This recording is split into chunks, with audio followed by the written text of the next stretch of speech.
were your childhood car discussions like? I grew up in a family of car fanatics who swapped cars constantly, some new, some just new to them.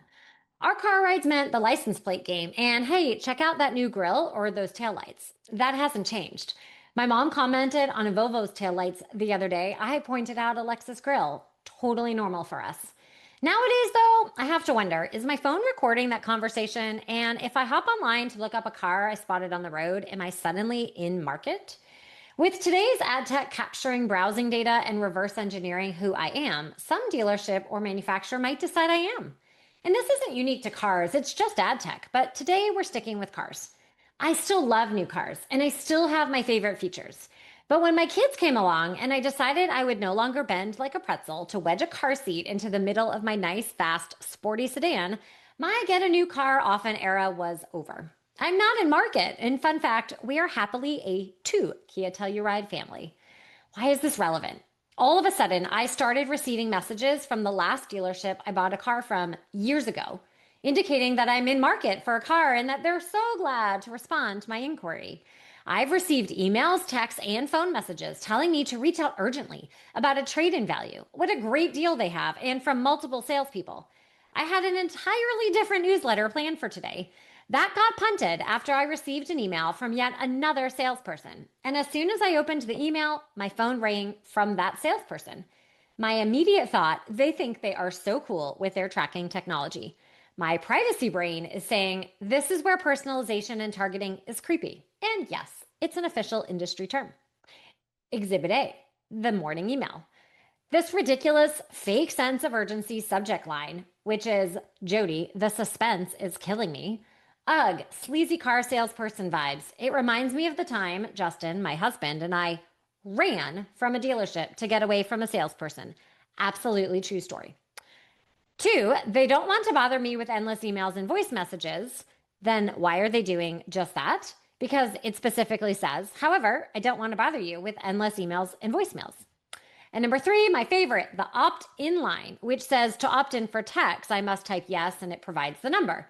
But they're already texting me, so what's the point of this? Why the phone call? Because an open tracking pixel likely pinged the salesperson the second I opened the email. And that salesperson dialed. The email hit my inbox at 9:16 a.m. My phone rang at 9:20. 4 minutes. Nobody in that workflow paused to ask whether a human being actually wants to be cold emailed and cold called in the same 4 minutes. Where's what's best for the customer in their marketing strategy? This is marketing gone wrong.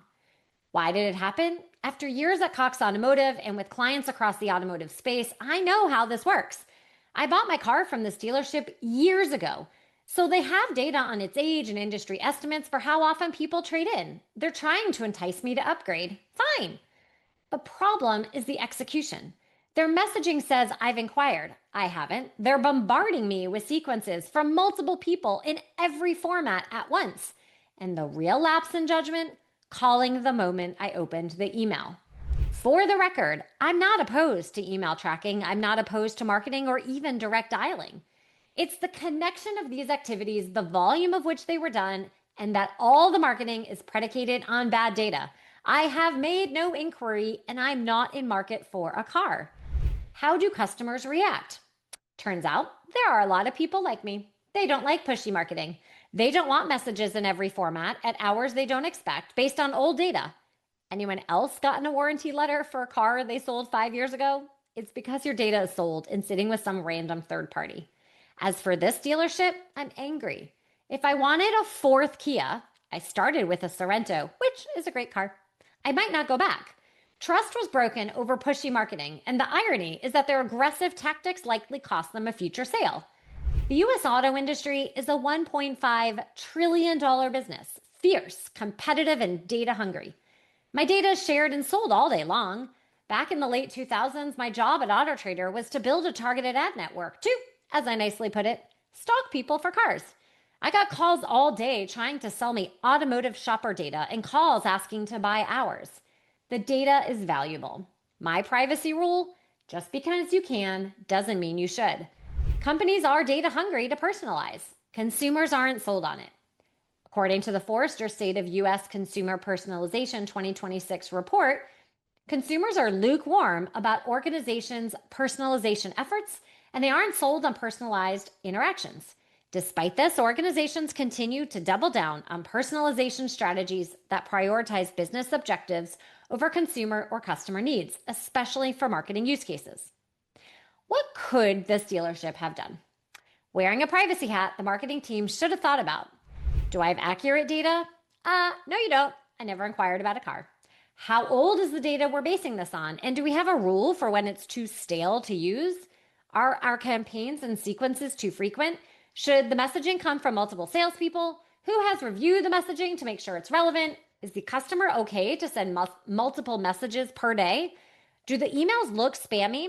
Yes, the email from sender and many of them do. Where a user might be discouraged from opting out, good for the dealership opt-out rates, bad for the consumer. Does the sender address match what the customer would recognize, or does it look spoofed? Will the customer think it's okay to track their open rates and call immediately after?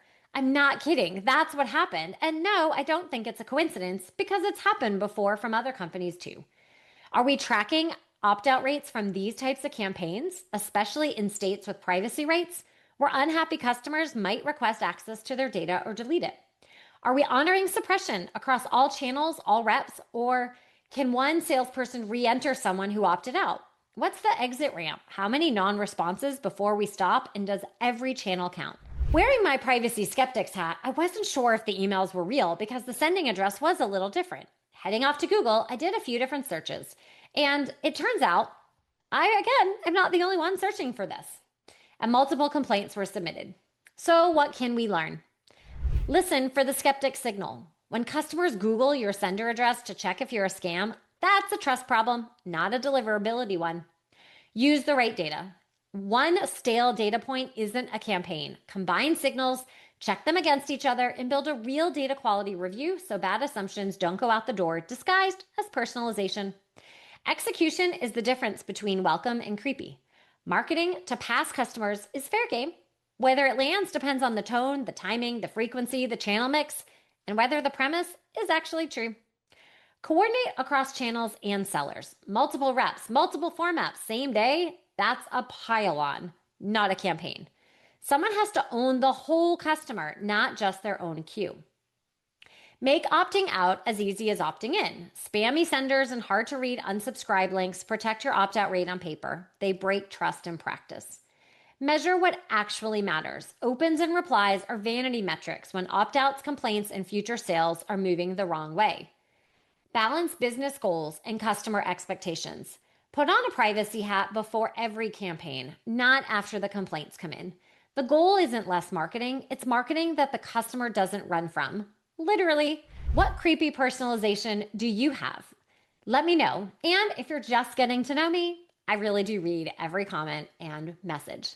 Here's to marketing we don't have to run from.